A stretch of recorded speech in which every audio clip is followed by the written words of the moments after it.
breakfast. We're going to kind of continue on with the show here because I know it's early. Thank you all so much for being here this morning. It's unbelievable at 7:30 a.m. to see such a full house. Well, I guess it is a free breakfast, huh? And I want to recognize, that we have a lot of elected officials in the audience today, and I really appreciate them coming, and it means so much to our organizations. I was wondering if all the elected officials who are here today, if they could stand for a moment for recognition.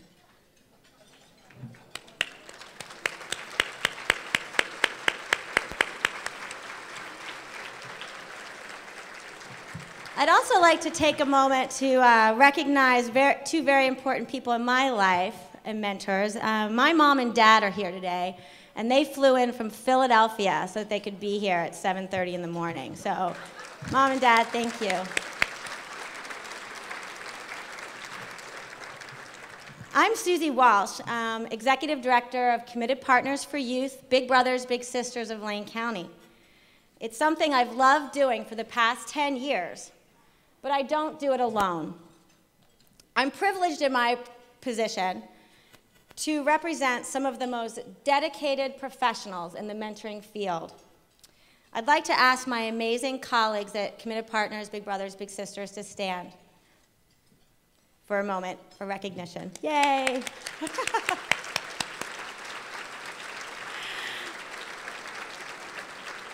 They're all still asleep and working. They've been here since 6 in the morning. This past year was especially challenging and excited for our team. They made sacrifices and logged long hours, truly about more than 100 extra hours during this past year as Committed Partners for Youth joined forces with Big Brothers Big Sisters.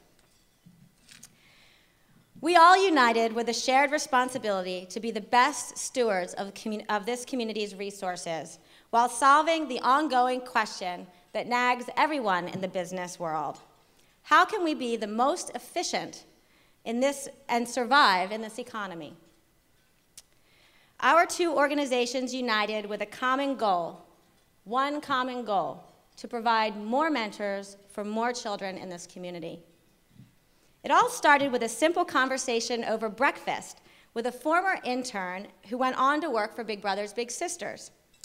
At that time, 4 years ago, Big Brothers Big Sisters organization had a waiting list of mentors, while we had a waiting list of kids. We realized that our two agencies should join forces and share our strengths. Seriously, it was like we're sitting at breakfast, it was like this giant light bulb went off above our heads. This is crazy. Big Brothers Big Sisters has a national brand name. They have a century of experience working with children in the mentoring field. And Committed Partners locally has the infrastructure in place to make these mentoring relationships happen. It's not rocket science. Together, well, I'm here representing not just two organizations who've joined forces, but one super agency dedicated to mentoring. But even a super agency doesn't do it alone. I'd like to ask members, because they worked so hard during this past year for this merger as well, to stand. Our board of directors, our leadership board, our advisory board, as well as the members of the merger task force, who includes the leadership also of the Eugene Family YMCA. If you could all stand for recognition, I would really appreciate it.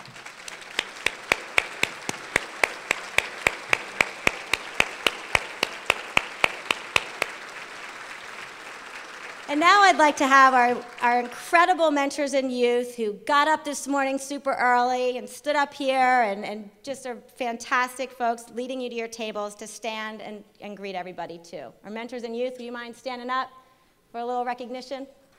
Thank you.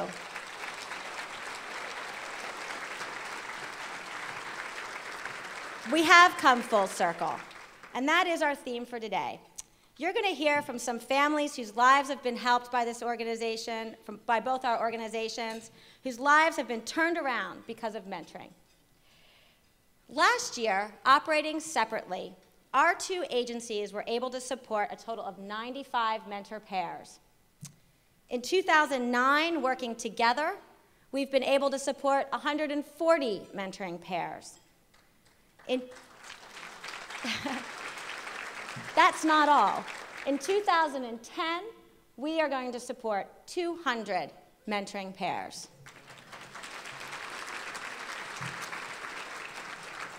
We know that mentoring works. This past year, the U.S. Department of Education released a study. It was about mentoring, and it compared our agency to others nationwide. It was a study about our work in Springfield School District. And compared to other organizations nationwide, guess what? The results showed that our mentoring relationships were more effective. Our kids showed higher attendance in school, better grades, and reported a stronger belief that they could reach success in the future. And we all know that studies show that high-needs children if high-needs children can graduate from high school, it's an enormous indicator of their future success. Mentoring works. There is still a tremendous need. You may have seen the recent articles in the Register Guard during the past month. And what these articles talked about was the impact of and the pervasive need for mentoring in this community. And I want to share a story with you. So earlier this year, I had the privilege of being principal for a day at 4J School District. I spent the day at Kennedy Middle School. The principal, Charlie Smith, asked me to come to school early so I could attend a meeting at 7 a.m.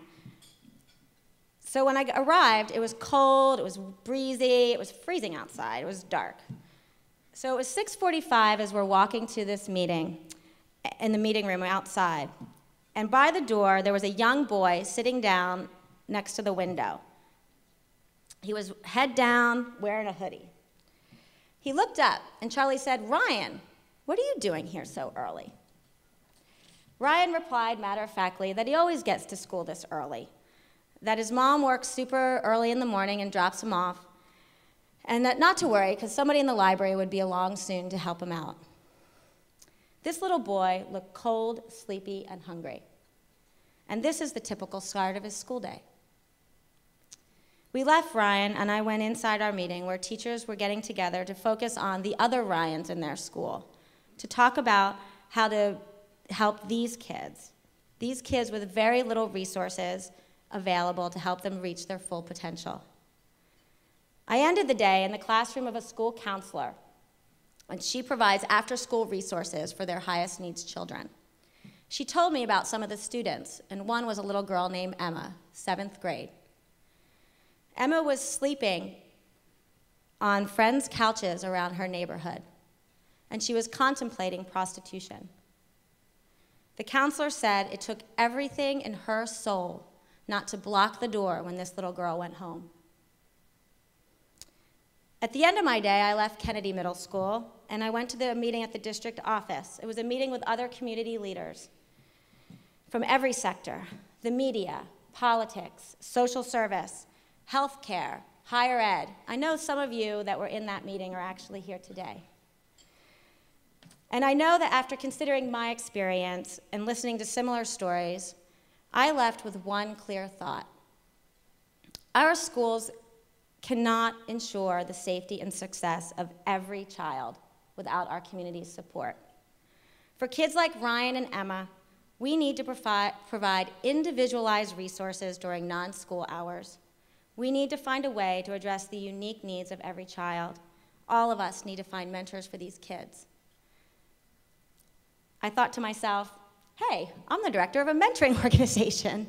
I can do that. We can do that. We all have this responsibility. Sadly, it's just not a matter of matching children with families, with mentors who are ready to help them. And it's not a simple matter of having a dedicated staff and volunteers. If that were true, there'd be